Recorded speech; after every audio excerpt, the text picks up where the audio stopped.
what is it that you wish men would understand about women?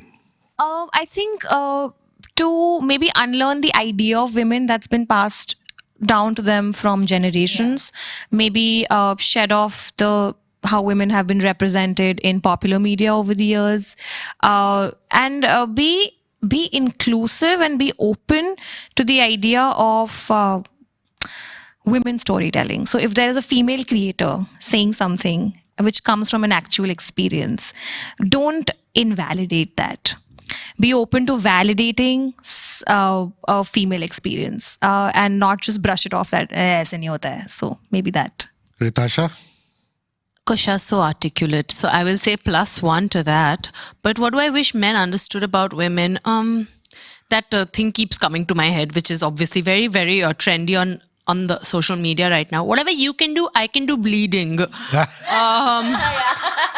So maybe something about that somewhere to understand the humanness of it all underneath everything else. Really, like, let's level with one another and be people.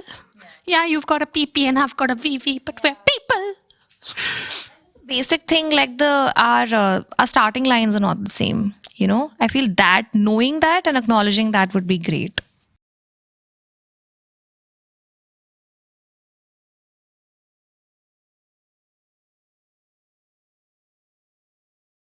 Ladies, you're looking lovely, all three of you. Is that supposed to happen, this feedback?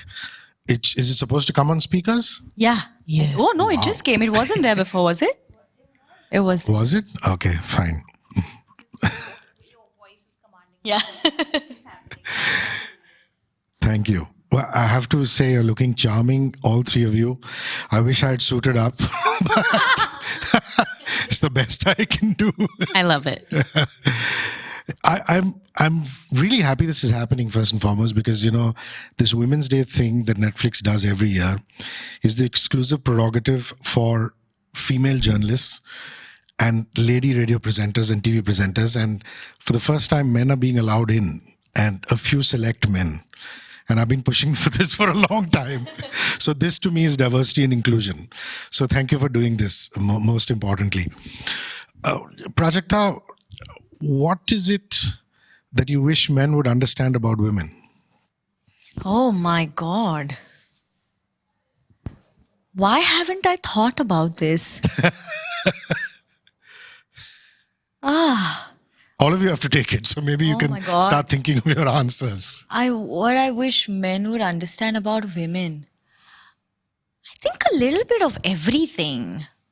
Every single day. I feel like, I mean, for some reason, I just keep thinking of Rishank, who's my boyfriend, and it's just always happens. It's like, why you don't get it? Like, you know, it just it keeps coming to the most stupid things.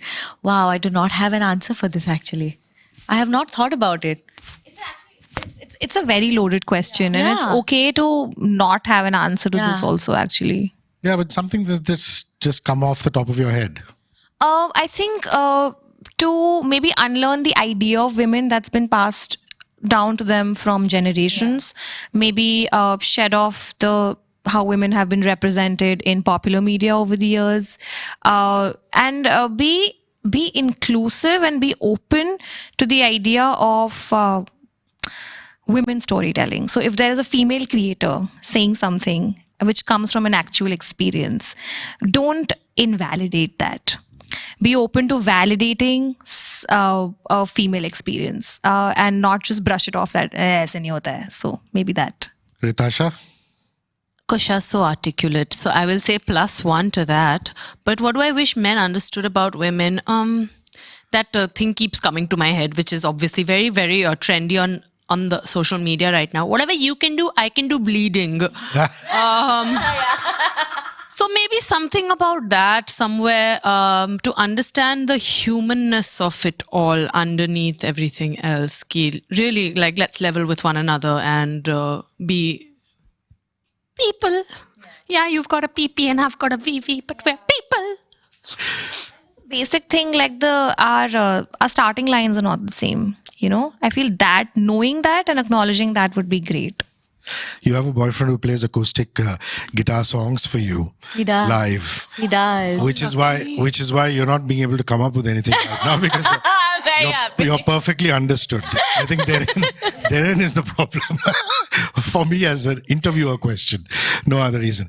Have you, Kusha, had to stop yourself from putting out some content because of your gender sometimes? Oh shit, man, I'm a woman.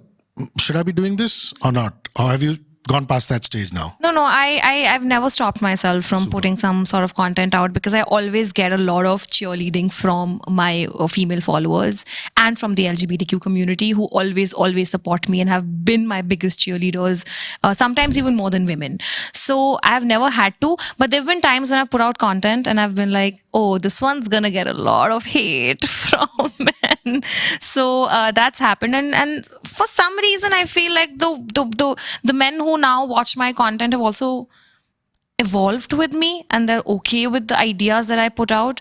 So that's interesting. That's an interesting journey, personal journey to see with my content. Have you had to do that, Rytasha, ever? Put out any kind of content and say, oh, I'm a woman, should I be doing this? Or have you passed that stage? You don't give an flying, I have very, very kind parents who never raised me to look at myself as different from any other gender. So luckily my sister and I just grew up thinking that, yeah, this is life and we are who we are. So I've never had to do that. So blessed, but no.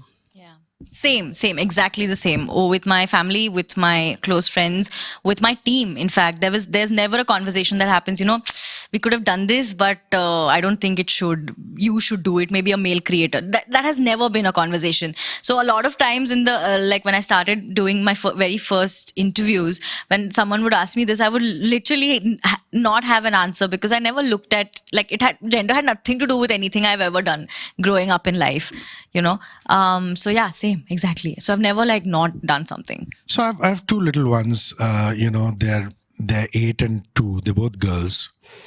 You And are I'm a lucky man. Yeah, I am. I'm very, very lucky.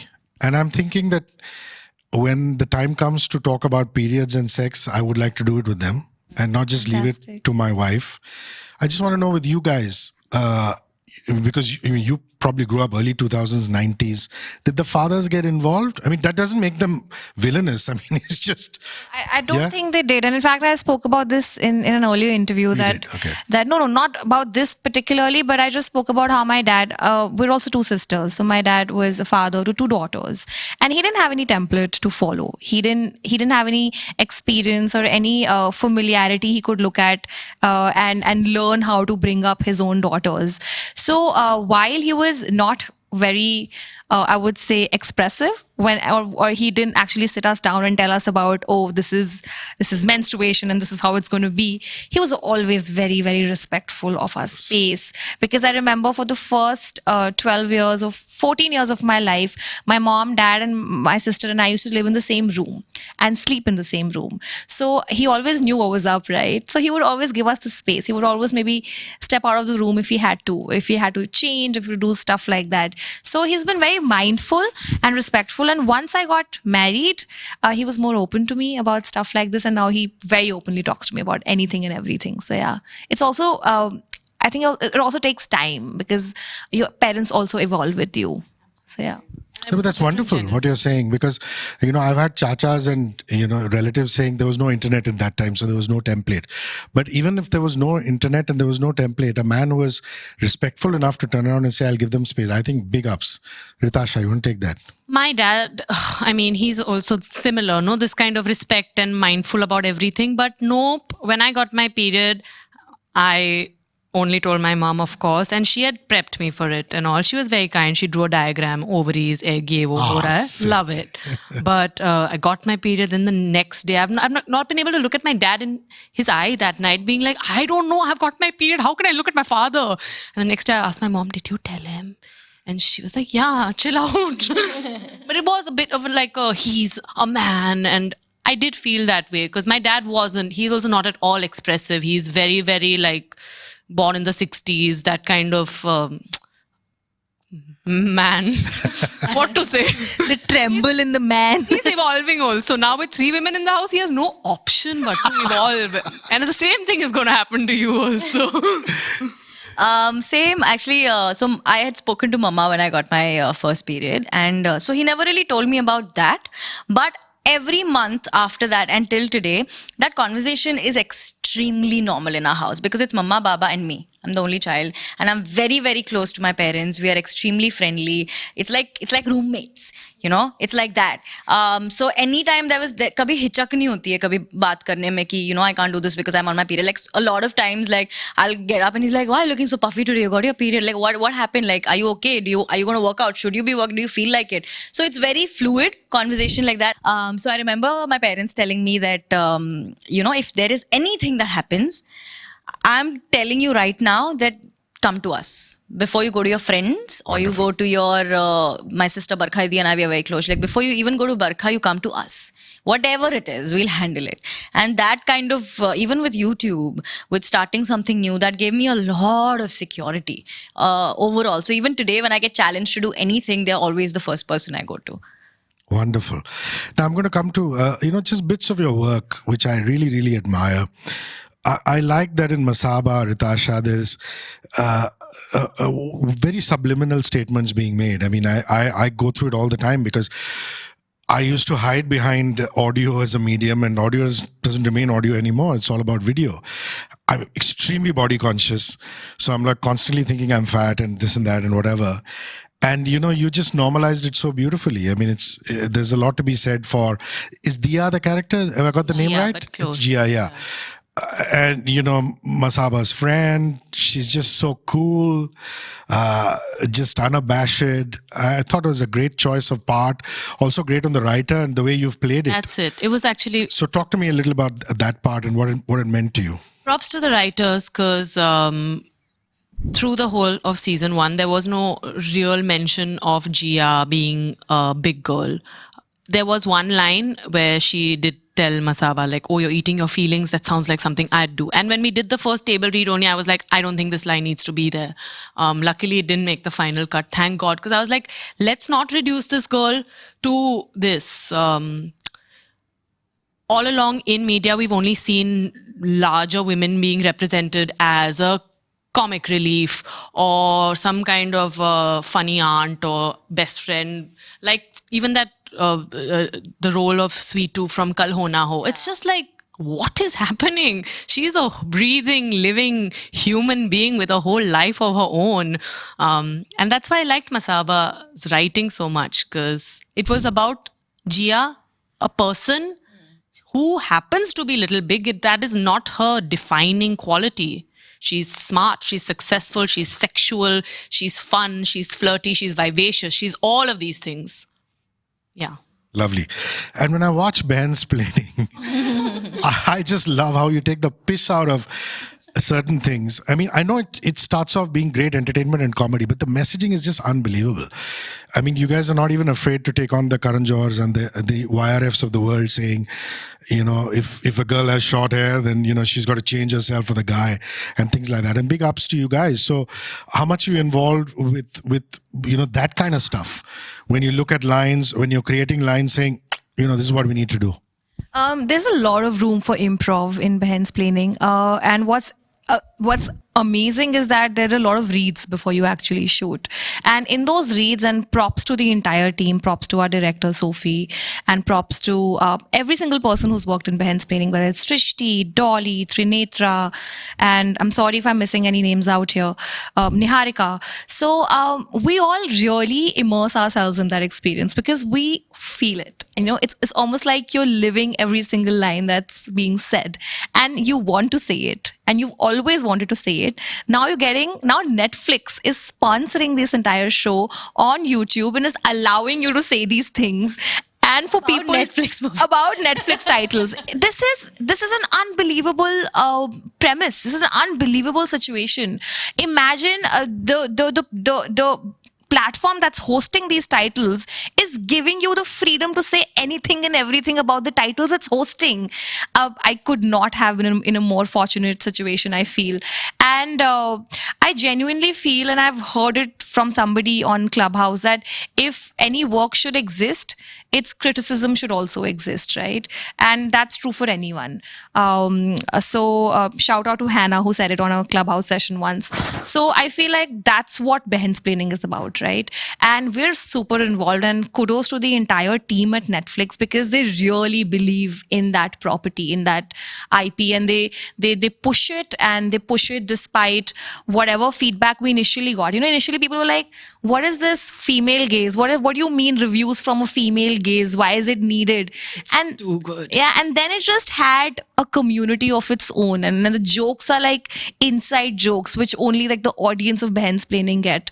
So it's a really fun set. You missed me. I missed. That's what I was like. I'm missing somebody. It's a really fun set. I had a blast. I'm so sorry. Whatever little part I was of it's a really fun set. Yeah, so Prajakta and I shot, and I remember that we were allowed to improv also. We improved so many sketches and all also. It's just too much fun. So yeah. And when I look at your work, which is other than what you're doing in the YouTube channel, when I see Mismatched, I saw that brilliant short film that you sent me. Oh my God. These are again very telling comments. Rohit Saraf's character breaks all the stereotypes of what men should be, and rightfully so. He's the soppy guy who wants to get married, and he's full of mush. And you're the smart. I want to be his cyber super kid, and also the short film. So talk to me about those choices as far as your mostly sane content is concerned. So Khayali Pulao actually released first, but we shot Mismatched first. I remember when I got a call from Panchami saying, hey, there's this show. And back then it was called When Dimple Met Rishi, because that's what Sandhya Menon's novel is called that we adapted. She said, there's a show called When Dimple Met Rishi. I said, okay. And we're looking for you to audition for Dimple. And I was like, oh, sure. I said, and auditions make me very, very nervous. Like, I'm always like, I can't do this. Like, I don't know. Like, I don't know how to do it. So she sent me the script. She sent me the character sketch and everything. And I saw it. And I remember, I was like, it was so refreshing. Even the concept, the character sketch of Dimple, which was like 7-8 lines, was so refreshing because, like everyone said, it had nothing to do with the way she looked. It had nothing to do with what she wanted in life romantically. It was not there in the character sketch. The sketch literally spoke about how she is trying to, how she's very focused. She's known what she wants to do all her life.